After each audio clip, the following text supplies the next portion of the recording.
You're listening to Victory Baliwag. We hope that this message encourages you today. Sa Acts chapter 2, verse 1 to 7. And it says here, when the day of Pentecost arrived, they were all together in one place, and suddenly there came from heaven a sound like a mighty rushing wind, and it filled the entire house where they were sitting, and divided the tongues as of fire appeared to them, and rested on each one of them. And they were all filled with the Holy Spirit, and began to speak in other tongues as the Spirit gave them utterance. Verse 5, now there were dwelling in Jerusalem Jews, devout men from every nation under heaven. And at this sound, the multitude came together, and they were bewildered, because each one was hearing them speak in his own language. And they were amazed and astonished, saying, are not all these who were speaking Galileans? Let us pray. Lord, thank you for this morning, and we come before you in awe and so much thanksgiving in our hearts. Lord, I pray that you will fill this place, Lord, and even our hearts with your presence and with the power of the Holy Spirit. Speak to us, Lord, and give us a heart like yours to love the nations. Salamat po, Panginoon. This we pray in the mighty name of Jesus. Amen and amen. You may now take your seats. Ayan po. So, sa Acts chapter 1, yung binasa po natin ay Acts chapter 2. Siyempre po, bago mag-2 ay 1. Sa Acts chapter 1 po, dito po nangyari yung pag-akyat ni Jesus Christ sa heaven. But in the very same chapter po, sa Acts chapter 1, dito rin po nagbigay ng clear instruction si Jesus Christ before He ascended to heaven. He told the disciples to wait for the promise of the promise of the Father, that they would have the Holy Spirit. And then pagdating po ng chapter 2, dito na po nangyari yung promise of the Holy Spirit. Yung setting po, sa Acts chapter 2, many people were gathered in Jerusalem to celebrate the annual festival. So ito nga po yung Pentecost Day na tinatawag. This was the time na yung mga tao po dito, they celebrate God's faithfulness, they spend time in prayer, and they remember yung giving of the law. And then, yung sa verse 1 po, sabi po dito, when the day of Pentecost arrived, they were all together in one place. Sino po yung they were all together? The disciples, the believers of Jesus Christ. Sa chapter 1 po, binanggit dito, 120 people yung nag-gather or yung magkakasama. Physically, at this time po, hindi na nila kasama si Jesus, but they remain united. They were in one place. Sabay-sabay po nilang hinintay yung pangako ni God as He promised, yung Holy Spirit. And sabi ko nga po siguro dito sa Acts na to, iba-ibang emosyon yung mga believers. Kasi po at na-realize ko, ang bilis din pala ng transition ni Jesus Christ. From burial, nag-grieve yung mga tao, tapos nagkaroon ng resurrection, hopeful ulit yung mga tao, and then nung after the resurrection, nag-ascend naman siya, umakyat naman si Jesus Christ sa heaven. And kung isipin po natin, 3 years in the ministry na magkakasama, siguro po, kung tayo man din yun, di ba? Tapos aalis na yung mahal natin sa buhay, masesepanks talaga tayo. Tama po. So parang ganito yung emotions nila. And maybe some of them also wondering, mangyayari kaya yung pangako ni Jesus Christ? Okay, mangyayari kaya yung sinabi niya na magkakaroon ng Holy Spirit? Or maybe some of them, ano kaya yung Holy Spirit? Diba? Kasi nung na-experience nila, nung kasama nila si Jesus Christ, nakita nila yung mga miracles and wonders, mga signs, yung power ni Jesus Christ. Kasi kasama lang nila. Diba po? Pero this time, di na nila kasama si Jesus. And maybe some of us here, ganun din tayo katulad ng early disciples na nagwa-wonder tayo or nagda-doubt na mangyayari kaya yung mga pangako ni God sa atin? Matutupad kaya yung mga sinabi niya or yung mga salita niya sa atin? And dito po sa Acts 2, it shows us that what He promises He fulfills. The Holy Spirit came in the upper room. The Holy Spirit came. The outpouring of the Holy Spirit happened in their waiting, in their unity. The promise was fulfilled. Kaya sabihin mo sa katabi mo, wait ka lang. Okay, wait ka lang. Matutupad din yung mga pangako ni Lord sa buhay mo. And suddenly, ito po yung nangyari. Verse 2, and suddenly there came from heaven a sound like a mighty rushing wind, and it filled the entire house where they were sitting. So, di ba po, pag may naririnig tayong mga sounds sa labas, yung mga noise like pag naririnig nyo yung ambulance na siren, yung tunog ng sounds, tunog ng ambulance, alam mo na may emergency. Yung thunderstorm, yung kulog, di ba alam mo na uulan or umuulan. And for sure, narinig nyo na yung ihip ng hangin. Tama, na-experience nyo na marinig yung ihip ng hangin. And now imagine what happened in Acts 2. So dahil festival siya, marami ring sounds. Masaya yung mga tao dahil celebration nga siya, maingay. And then suddenly, a sound from heaven, a mighty rushing wind. Dumating yung sound na yon. A supernatural sound from heaven. And for sure, it is a divine interruption. Di ba nagsasaya po silang lahat? And then this, it cut through all the noise. Naalala niyo po yung kwento ni Pastor Lloyd na yung sa South Africa namin, yung rushing wind, yung natanggal yung salamin niya.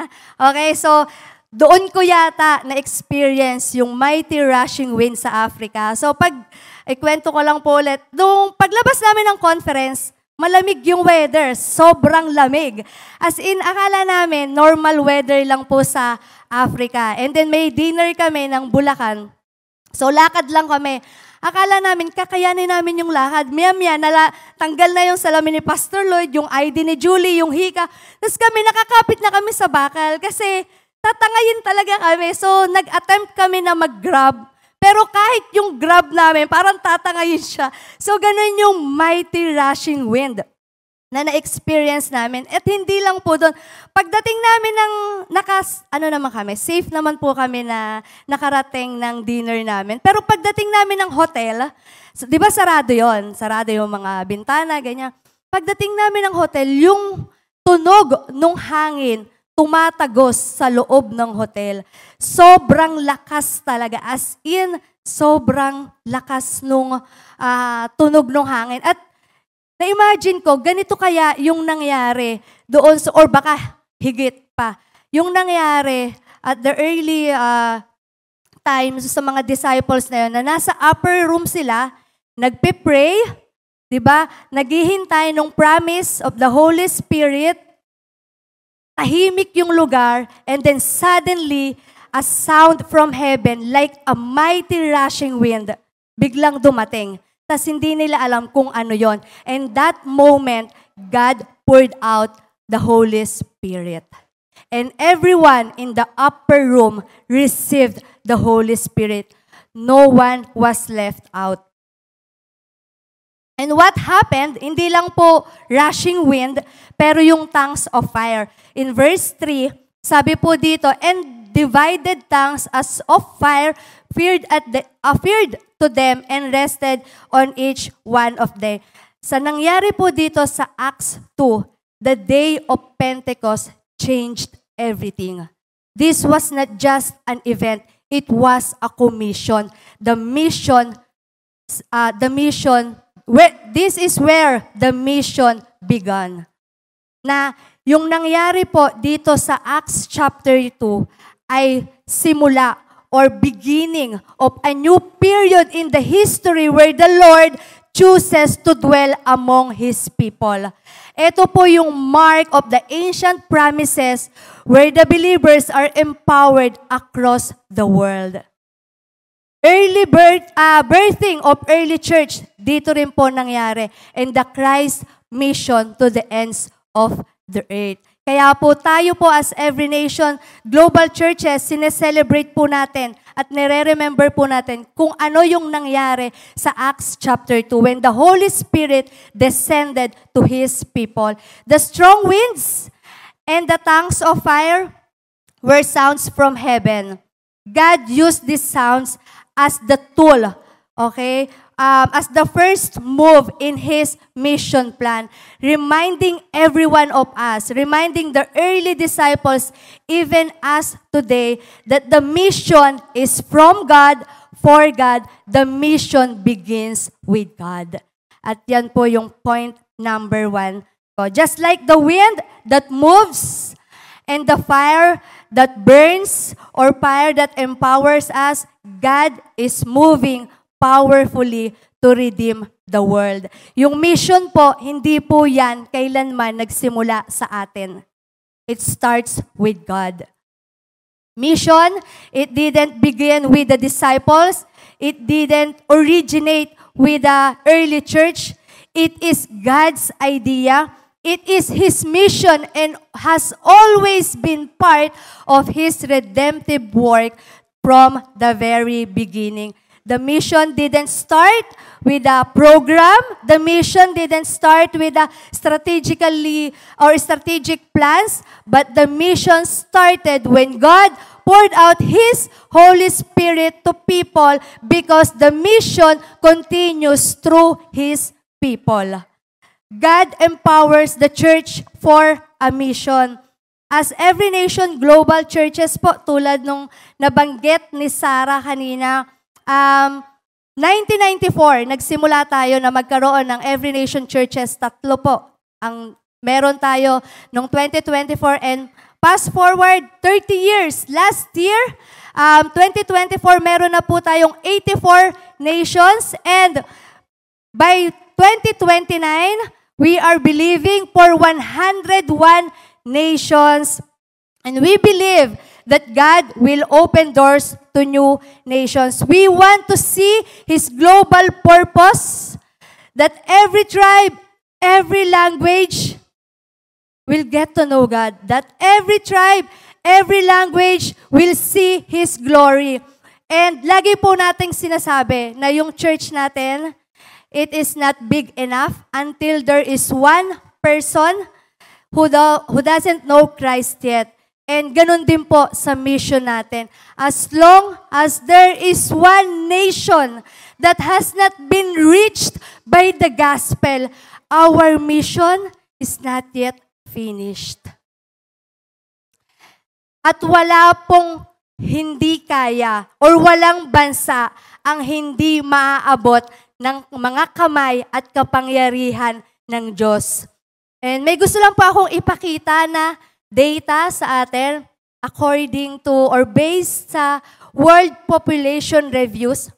Makikita po natin na nasa top 1 naman pala ang Christian, di ba? 2.6 billion. Na pagtitingnan po natin yan, parang tayo yung may large population.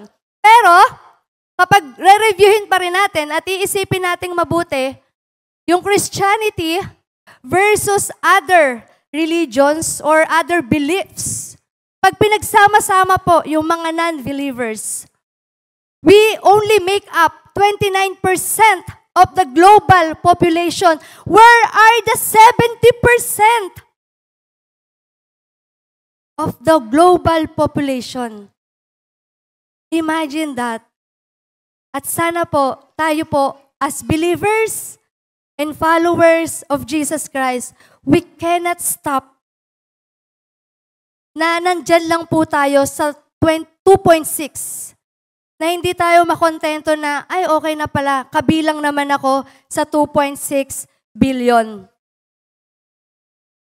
God chose you to be part of His family. God chose you to be part of His kingdom. But where are the others? Where are the 70% of the global population of the world? He is calling us to participate in His mission. And we are all honored to participate in that mission. Ayan, pakisabi po sa katabi nyo, we have a mission. Ayan, yung mission po na to, hindi lang po ito sa mga pastors po natin or sa mga full-time campus missionaries or cross-cultural missionaries. Everyone in the church involves in what God is doing in the nations. Lahat po tayo ay kasama dito. And primarily, the mission of God is not what the church does, but it is what God is doing in and through us. And He is calling us to be involved in that missions. At yung pangako po ni Lord, hindi naman po niya tayo kino-command or hindi lang naman po niya tayo sinasabi na you go to a missions, you participate. Hindi naman po niya sinasabi na, mag-preach ka ng gospel, i-share mo to, i-invite mo to.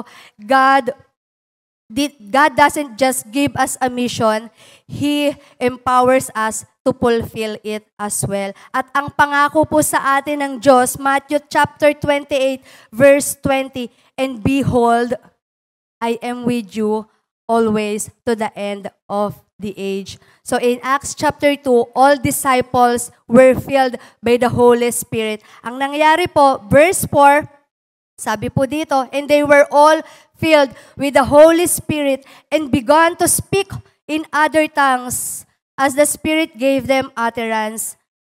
Sino daw po yung nagbigay ng ability to speak? The Holy Spirit. The Holy Spirit didn't just give them words, but the Holy Spirit gives us the power, gives us the boldness, the courage, and the power to be His witness. The sums up of the global significance of this book, yung Acts chapter, yung book of Acts is the Acts chapter 1 verse 8. At sabi po dito, you will receive power when the Holy Spirit has come on you, and you will be my witnesses in all Judea, Jerusalem, Judea, Samaria, and to the ends of the earth. At kung itatranslate po natin, you will be my witness locally, globally, regionally. Wag na po nating antayin na maging super-duper perfect yung buhay natin bago tayo mag-share ng good news. The power is already given and available. Wag na po nating antayin yung extravagant miracle. Kasi ikaw mismo, yung buhay mo, miracle na yan ni Lord. Wag na nating antayin na, kailangan magaling ako magsalita. Kailangan katulad ako nung nangyari sa Acts 2, gusto ko ng Pentecost moment na makapag-speak in tongues ako, makapag-speak ako ng other language.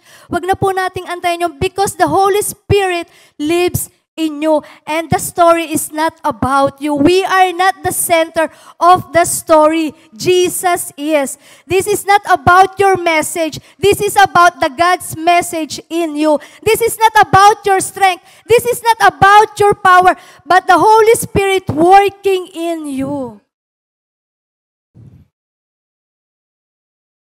And we will see the power of God displayed in and through you. Ito po yung nangyari sa Acts 2. Now, there were dwelling in Jerusalem Jews, devout men from every nation under heaven. And at this sound, the multitude came together and they were bewildered because each one was hearing them speak in his own language. Na-amazed po yung mga Jews. Ang sabi po, they were amazed and astonished. Are not all this speaking who are Galileans? Sino po yung mga Galileans? Ordinary people. Sino po yung mga Galileans? Yung mga Galileans, hindi nga po sila nakapag-aral. Some of them are uneducated. Mga simple lang, wala naman sila sa position. But with the power of the Holy Spirit filled them. They spoke in the language that they had never learned. And the people were amazed. God doesn't need you to know everything. What God wants is your obedient heart. Hindi po natin kailangang malaman ang lahat ng bagay. Ang gusto po ni God ay sumunod tayo. Ang tanong po is, saan po natin ginagamit yung power ng Holy Spirit. God wants to use your life to display His power and glory. You are empowered to bring the gospel to the new places. Di ko alam kung ano pong point A ninyo, but I believe God wants you to move from point A to point B. It could be your workplace, community, cities, or the nations. And sabi po ni William Carey, the father of the missions, sabi niya dito, expect great things for God and attempt great things for God. Expect great things from God and attempt great things for God. Do we still expect greater things from God? Do we still believe that He can do greater things in and through us? But yung last po is, are you willing to attempt great things for the sake of Christ's mission and His glory? Are we willing to attempt greater things for the sake of Christ's mission and His glory? And the mission is to reach all nations. The Book of Acts, may mapa po tayo dito. Ayan, yung Book of Acts, nagsimula po yan sa Jerusalem. Yan po yung setting natin. And the gospel spread to the surrounding regions hanggang nakarating na siya eventually to the ends of the earth. Yung Book of Acts, it begins in Jerusalem. It ends in Rome. So, ibig sabihin, pinapakita lang po dito yung pag-spread talaga ng gospel. The mission of God didn't stop in Acts. The mission of God continues today. The gospel is not just about our personal salvation.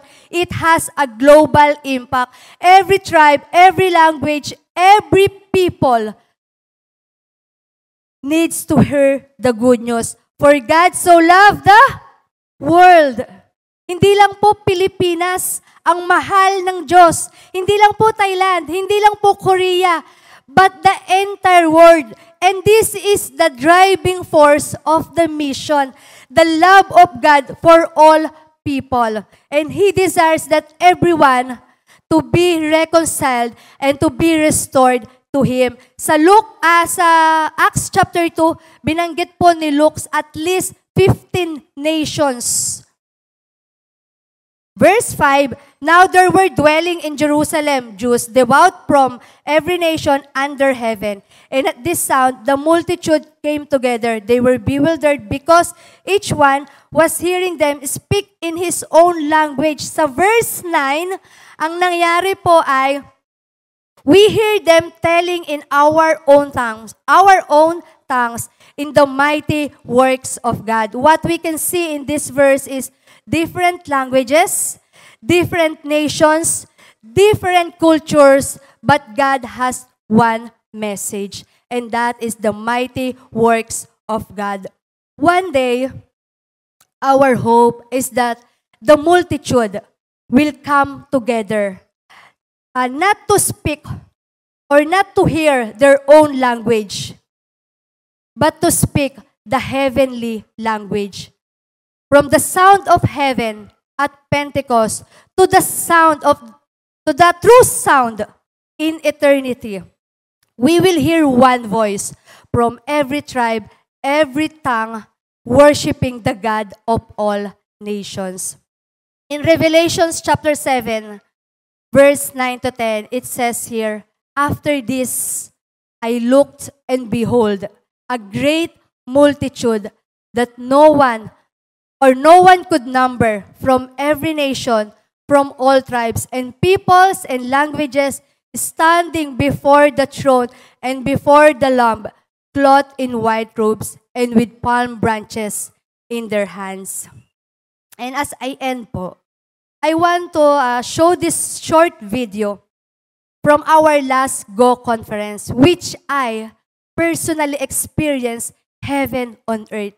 Nung nandun po kami sa South Africa. A glimpse of heaven where different nations, different languages, different cultures came together to worship God, a global family reunion.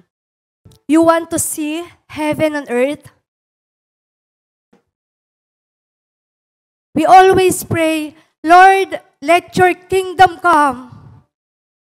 Your will be done as it is in heaven.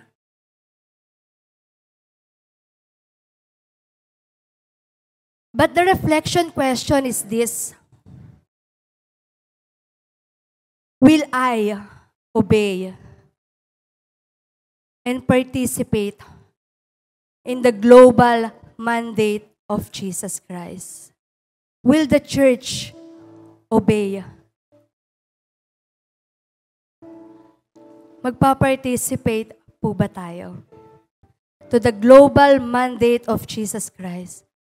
To go and make disciples of all nations, baptizing them in the name of the Father and of the Son and of the Holy Spirit, teaching them the commands or obeying the commands that I teach you.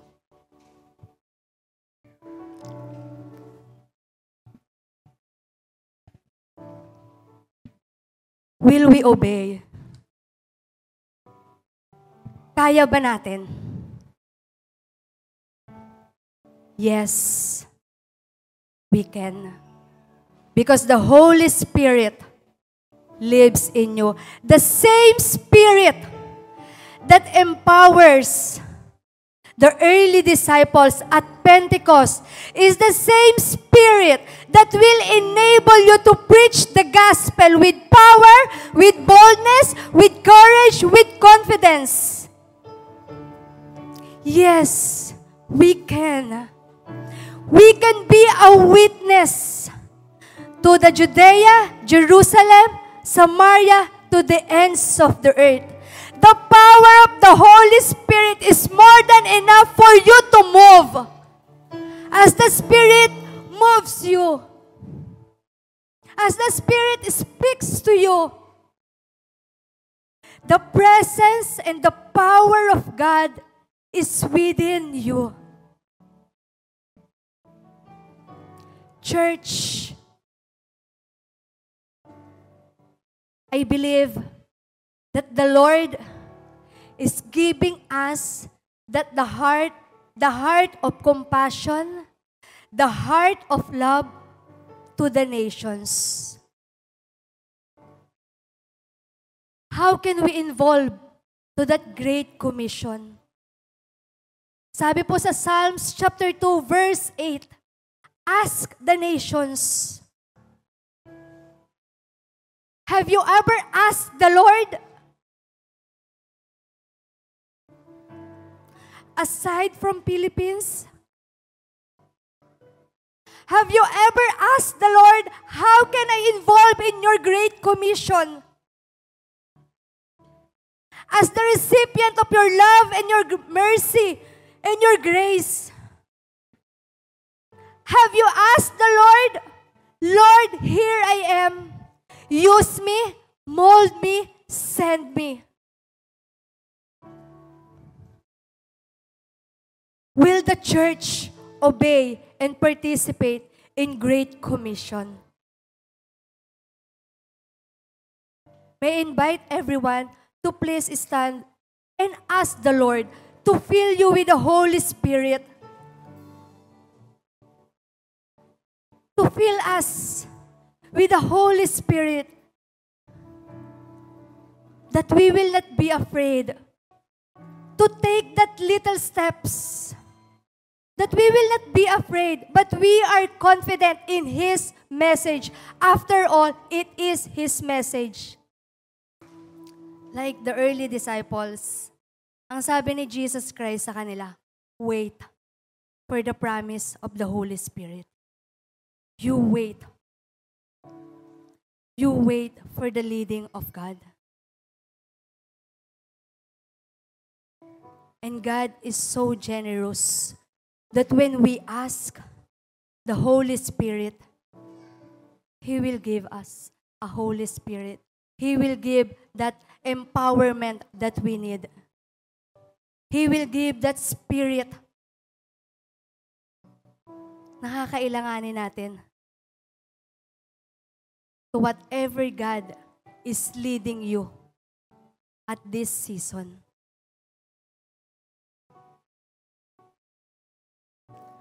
And God can do it again and again and again. Kung ano po yung nangyari sa early churches, sa Pentecost Day, we have the same God that can do that, the same with you again and again. You will see His power again and again. You will see His glory again and again as you move with the Holy Spirit. Why not this morning you ask God to once again fill your hearts, fill your minds, or fill the areas that God needs to breathe life. Ask the Holy Spirit to pour us out. Lord, maraming salamat po. Lord, we acknowledge today that you are the source and the author of all missions. It originates to the very heart of our big God who loves the world, who gave His one and only Son for the world. Lord, right now, we pray that in the mighty name of Jesus, everyone will receive a new spirit. Lord, breathe a fresh spirit to each and every one of us. Lord, di kami magsasettle less kung ano yung sitwasyon na meron kami ngayon. Di kami magsasettle less kung ano yung kaya lang namin gawin. Lord, the power of the Holy Spirit is beyond borders. There's no limit. And Lord, I pray that you will teach your sons and daughters to always rely on you, God. Always remind us with the truth. Always remind us that you are with us. And to the ends of the earth, let our heart says, Lord, we will go. Saan mo man kami dalhin. Lord, maraming salamat po. Bless every one of us here. Pwede po ba nating itaas ang ating mga kamay? And the Lord bless you and keep you. The Lord shine upon His face towards you and give you peace. Maraming salamat po. Lord, thank you. Maraming salamat po that you are our good God. Thank you, Lord.